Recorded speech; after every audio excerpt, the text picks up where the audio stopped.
from this institution that it will put into practice the founding ideals. In other words, that it should be a center for harmonizing the actions of nations in the attainment of these common goals of peace and development. As Pope John Paul II expressed in 1995,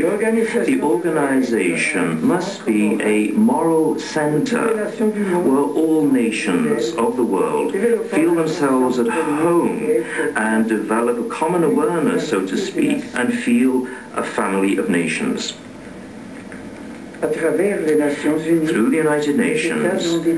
states have set out universal objectives which, even if they do not fully coincide with the well-being of the human family, nevertheless represent a fundamental part of it. The founding principles of the organization, the desire for peace, the sense of justice, respect for the dignity of the individual, and cooperation and humanitarian assistance are the expression of just aspirations of the human spirit and represent the ideals which must underlie international relations. Like my predecessors, Paul VI and John Paul II have stated from the same podium, this is all part of the realities that the Catholic Church and the Holy See regard with attention and interest. They see in your activity an example of the way in which problems and conflicts affecting the international community can benefit from common settlement. The United Nations give form to the aspiration for a higher level of organization at the international level, which must be inspired and guided by the principle of subsidiarity and therefore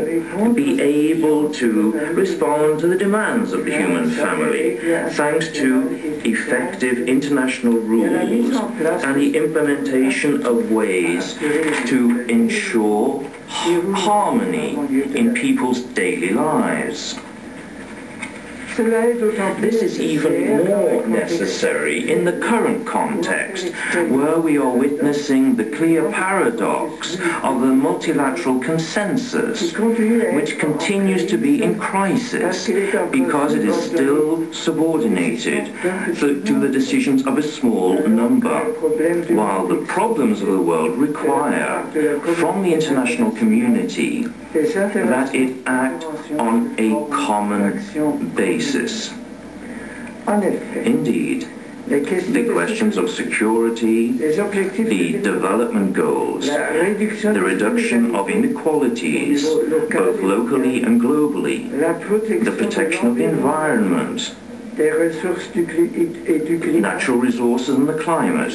require that all leaders in the international community should act together and be ready to work in good faith in the respect of the rule of law to promote solidarity in the most fragile regions of the planet. I'm thinking in particular of certain countries in Africa and on other continents who are still excluded from a full, genuine development and which risk only to experience the negative effects of globalization. In the context of international relations, we must recognize the primordial role of rules and structures which, by their nature, are instituted to achieve the common good and therefore to safeguarding human freedom. These rules do not limit freedom. On the contrary, they promote it